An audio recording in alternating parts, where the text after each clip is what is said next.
So if we look back at our steps that we sort of wrote out, or what we had right before that, we had a curve sketching summary, said find your intercepts, then find your asymptotes. Step 3 was find your stationary points and inflection points, so your first derivative and your second derivative. Find it where it's increasing and decreasing, concave up and concave down, and then sketch. So here we have 2x e to the x. So first things first, let's look at intercepts. If we're finding intercepts here, it's often easy to find your y-intercept first, because that's when you put x equals to 0. And if I put x equals to 0, I get 2 times 0 times e to the 0, which is equal to 0. So you know that your y-intercept is 0, 0. And we can put that on our graph already. Now the next question is there additional x-intercepts? Because that is also an x-intercept. Well, to find an x-intercept, you would set y equal to 0 and solve for x. Now, if we split this up right here at this multiplication, on this side, we can see that that side is equal to 0 when x is 0. And if you think about e to the x graph, is the e to the x graph ever equal to 0? No. In fact, there's an asymptote at y equals 0. So this side is never 0. So we do only have the one x-intercept.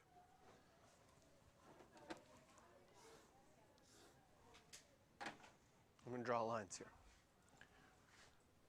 So first section, intercepts. Second section, asymptotes.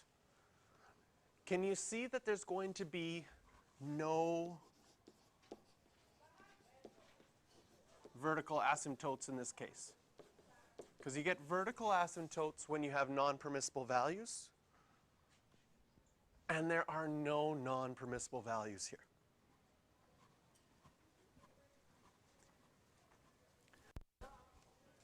You get horizontal asymptotes. Thank you. You're welcome. Thank you so much. You're welcome. You get horizontal asymptotes when x either gets really, really big positive numbers or x gets really, really big negative numbers. And this is one that it's going to be hard to see. In fact, we're going to leave this for now. We're going to come back to it later on in this question. This one will have a horizontal asymptote, because if you think of e to the x has a horizontal asymptote at y equals 0. And that happens as x gets to really, really big negative numbers. It gets really close to 0.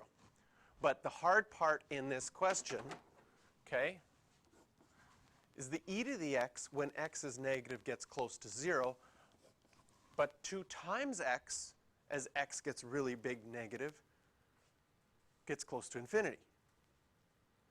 And this is where we have sometimes a problem in math. What's infinity times 0? Sometimes it's 0. Sometimes it's infinity. It just depends if the 0 is bigger or the infinity is bigger. Like, who's stronger? So it's a little bit confusing right now. That's okay. But the idea is this, right? Here's an example, a simple example. As x goes to infinity, x gets big, right? As x goes to infinity, 1 over x squared gets close to 0. This would be infinity times 0.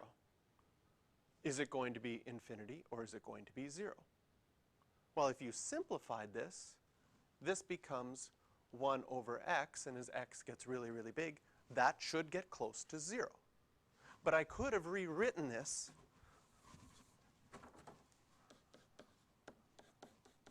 now. I have, as x gets really, really big, the first one goes to infinity. The second one goes to 0. So again, we have infinity times 0. But if this simplifies, it's just x. So in that case, it would go to infinity. So we've got some interesting things happening with really, really big numbers, and what ends up happening is we have to determine which is stronger. Which one goes faster to infinity or faster to 0? Do you think x goes faster to infinity, or do you think e to the x goes faster to 0? And that's going to determine whether or not there's going to be an asymptote there. But we're going to do some other parts of the calculus that's also going to tell us what's happening there. Okay. So, leave a little space. Now we have done our asymptotes, or started our asymptotes, but haven't finished it up. Now we can get to our calculus for the sketch. We can find our stationary points. We can find out where things are increasing and decreasing. So we start with our first derivative. In this case, we're going to have to do the product rule. So for our first derivative, keep one the same, derivative of the second one, plus keep the second one the same, derivative of the first one. This is going to be helpful to factor. We notice that there's a 2e to the x in common. And so we're left with x plus 1. If we set this equal to 0,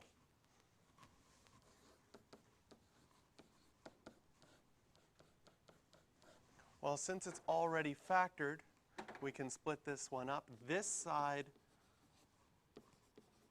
is never 0, but we do get -1 as a place where the other side is equal to 0. From this, we can set up our number line and find out where our graph is increasing and decreasing. -1 is our critical point. If we plug in a value into our derivative less than -1, a couple of other things. Can you see that 2e to the x is always positive? No matter what value of x you put in there, if you think of the graph of e to the x, our graph of e to the x has an asymptote at y equals 0. It goes through 0, 1, and is always increasing. So if you had 2 times that, that is always going to be positive. When I put in a number less than -1, can you see that this bracket will be negative? Negative times a positive number will be negative, and so we know that our function is decreasing before -1. And then after -1, it'll be positive and increasing afterwards. So we know that this is a local min. If you had your calculator for this question, you could then plug in -1 and calculate what it's equal to. It's approximately -0.736. Of course, if you had your calculator for this question, then you should just graph the whole thing and get all your points from your graphing calculator, because that's even faster than what we're doing. But we're going to assume that maybe we didn't have our calculator, and they said, can you find the x coordinate when you have a local min? And then you would need to do this.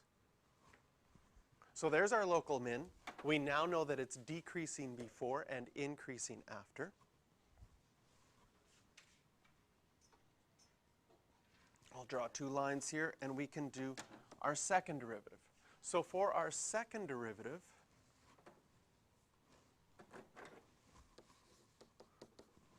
we can take the factored version of our first derivative and use the product rule again. Keep one the same, multiply by the derivative of the second one, plus keep the second one the same, multiply by the derivative of the first one. Again, we have a common factor of 2e to the x. If we factor that out,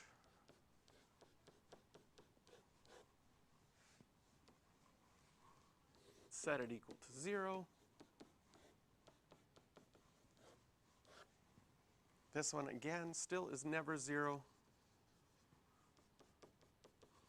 But we get x equals -2 as a possible place for an inflection point. Again, as before, it's not enough just to say, since the second derivative is equal to 0 at x equals -2, I know for sure that that's an inflection point. You need to show something else to go with that. Either that your function is still decreasing over that period, which it is, or that it actually changes concavity at that point.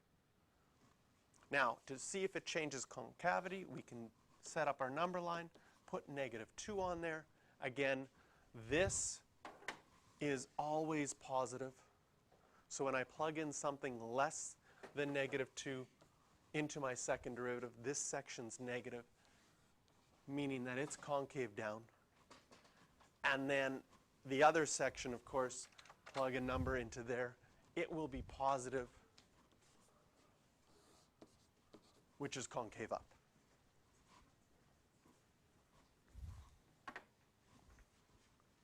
And so we know that this is an inflection point. And if you had your calculator, you could get the exact coordinates. They are -2 and approximately -0.541. So we have our concavity, we have where our function is increasing and decreasing. We can place these points onto our graph along with our x-intercept / y-intercept and then get a sense of what's happening.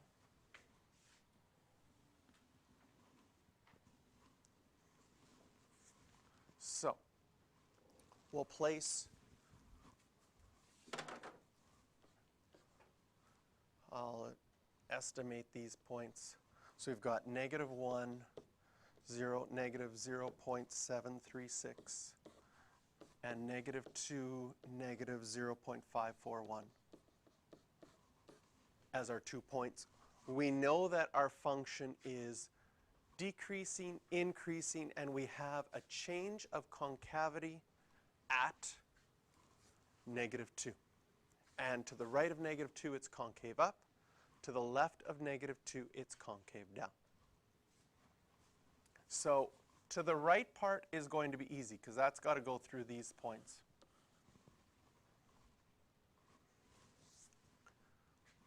Now, to the left part, this is where things get interesting.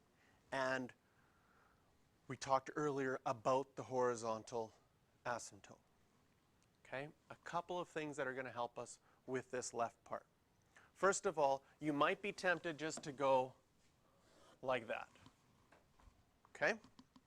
Now, that makes it concave down. It looks like, okay, it needs to be going, it needs to be decreasing. We found out that our graph needs to be going down, so that fit everything there. So it came up as a possibility. But if we look at our original function, okay, as x goes to big negative numbers, again, we talked about this part, e to the x is always positive. So as we go to the left, as our x values become very large and negative, can you see that this whole expression has to stay negative? And so we wondered before with our asymptotes, what happens as x gets really, really big as far as negative numbers? Because this first part, the 2x, gets to -infinity. And the second part, e to the x, gets close to 0. And we talked about, well, which one is more powerful? Well, according to calculus, the only way that we can have this graph decreasing, and we only have one local minimum. There's no other local mins or maximums. So can you see why this is not a possibility for it to go down forever? Because that would create another local maximum. So the only way that it can be, oh, and also would have another section that was increasing. The only way that it can be decreasing and always negative is if our graph went towards an asymptote. And so there is a partial, well, it's an asymptote. It's okay for graphs to go through horizontal asymptotes because horizontal asymptotes are just telling you what happens at extremes, positive infinity and negative infinity.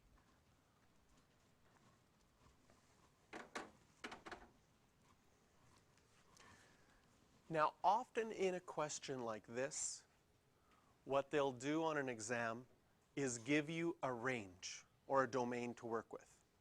Can you graph this one from -5 to 5? If it's on a calculator section, they are expecting you to use your calculator to find maxes, to find mins, right? You might still need to, if you need to label your inflection point, you may still need to do all the calculus to do that, right? Because there's not an easy button on your calculator that finds inflection points. But you can easily find your minimum, your intercepts, quickly from that.